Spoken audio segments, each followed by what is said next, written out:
Hello बच्चों, आइए इस प्रश्न को पढ़ते हैं।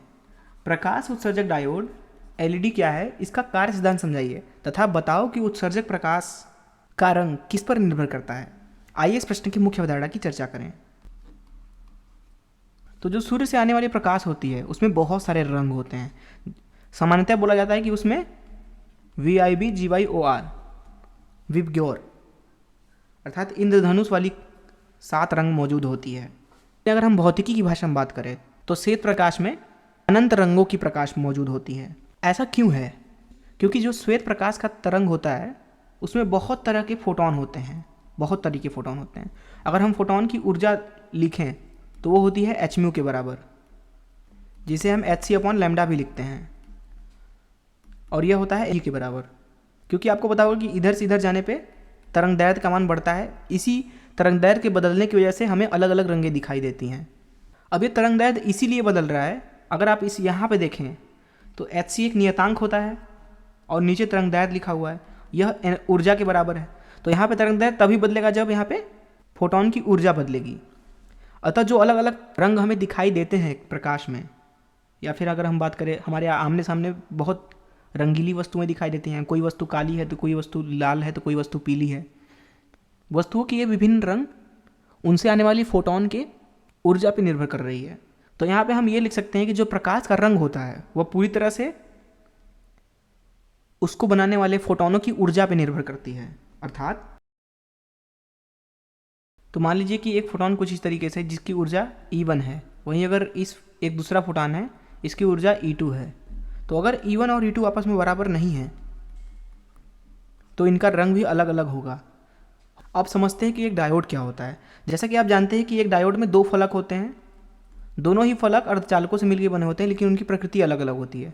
अगर इधर वाली फलक N है तो इधर वाली P होगी, और अगर इधर वाली P है तो इधर वाली N होगी। अब जो प्रकाश उत्सर्जक डायोड होता है वह PN डायोड होता है, अर्थात इधर P ले लेते हैं और इधर N लेते हैं, और इस PN डायोड को अग्रदिशिक बायसित किया जाता है। अर्थात कुछ इस तरीके से P को P के साथ जोड़ देंगे और N को N के साथ, कुछ इस तरीके से। अब क्योंकि आपको पता होगा कि जो दोनों ये फलक हैं इनको एक परत अलग अलग करती है, यहाँ पे वो कुछ इस तरीके से होगी, और ये जो परत है इसकी एक विभव होती है। जैसा कि यहाँ पे आप देख सकते हैं कि इधर धन आवेश का लेयर है और इधर ऋण आवेश का परत है। तो यहाँ पे जो विद्युत क्षेत्र होगा वो कुछ इस तरीके से होगा।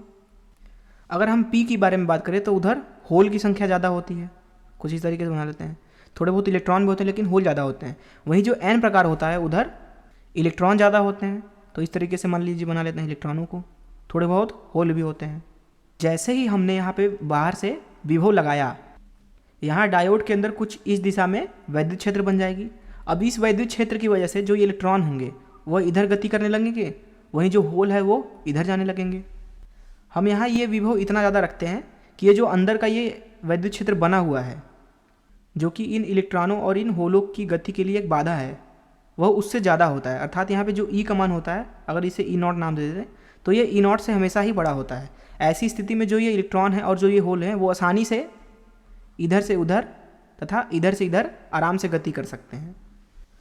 अब यहाँ पे जो ये इलेक्ट्रॉन है, जैसे ही वो P प्रकार के फलक में घुसती है वह इस होल के साथ जुड़ जाती है। वहीं यहाँ पे जो एक होल है वो जैसे ही इधर N प्रकार के फलक में घुसती है वह इस इलेक्ट्रॉन के साथ जुड़ जाती है।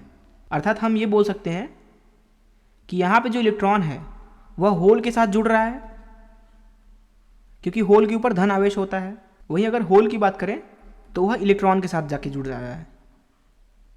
हालांकि ये फिर से अलग हो जाएंगे, लेकिन जब वो एक फलक से दूसरे फलक में घुसते हैं तो ये ऐसा करते हैं। ऐसी स्थिति में जैसे ही यह इलेक्ट्रॉन इस होल को देखता है, अर्थात इस धन आवेश को देखता है, यह त्वरित होता है और त्वरण की वजह से तुरंत ही प्रकाश निकल जाती है, क्योंकि ये इलेक्ट्रॉन जो है इसकी ऊर्जा स्तर बदल जाती है। वहीं अगर होल को देखें तो होल भी इलेक्ट्रॉन के साथ आके जुड़ जाता है और होल की भी जो ऊर्जा स्तर होती है वो तुरंत बदलती है। ऐसी स्थिति में जो प्रकाश है वो कुछ इस तरीके से बाहर निकल जाती है, और इस तरीके से इस अपमिश्रित डायोड से बहुत सारा प्रकाश बाहर की तरफ निकलने लगता है। सीधी सी बात है कि जो यहाँ पे परिपथ में धारा होगा वह अगर हम बढ़ाएं तो इस प्रकाश की मात्रा भी बढ़ेगी, अर्थात हम बोल सकते हैं कि प्रकाश की तीव्रता बढ़ेगी। अर्थात हम जितना ज़्यादा धारा लगाएंगे उतना ही ज़्यादा प्रकाश इस डायोड से हमें बाहर निकलते हुए दिखेगा। आपने एलईडी ज़रूर ही यूज किया होगा। हमारे सामान्य जीवन में हर एक वस्तु में लगभग एलईडी का इस्तेमाल होता ही है। इस चीज़ को अगर हम अच्छे से बनाएं तो यहाँ पे आप देख सकते हैं कि जो ये इलेक्ट्रॉन होते हैं, क्योंकि वो बहुत ही फ्री होते हैं, मुक्त होते हैं, तो वो चालन बैंड में होते हैं। वही जो होल होते हैं वो उतना तेज़ गति नहीं करते हैं, इसलिए वो संयोजी बैंड में होते हैं। अब जैसे ही हम इस पीएन टाइप के अत्यधिक अपमिश्रित डायोड को हम अग्रदिशिक बायसित करते हैं तो धारा लगती है बहने, और इस धारा की बहने की वजह से जो होल होते हैं और जो इलेक्ट्रॉन होते हैं वो आपस में जुड़ने लगते हैं, अर्थात उनका रिकॉम्बिनेशन होता है। और इस जुड़ने की वजह से यहाँ पे जो प्रकाश होती है वो उत्सर्जित होती है। अब यहाँ पे जो ये उत्सर्जित प्रकाश है, इसकी ऊर्जा जो है वह निर्भर करती है इस वर्जित ऊर्जा अंतराल पे।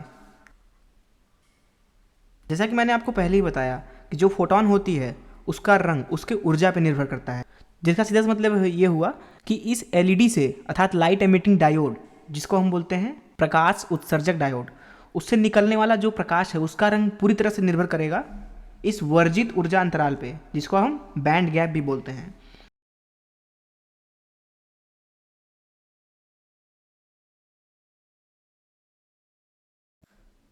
तो इस तरीके से हमने समझा कि एलईडी क्या होता है, कैसे काम करता है, तथा एलईडी से निकलने वाली प्रकाश का रंग किन बातों पर निर्भर करता है।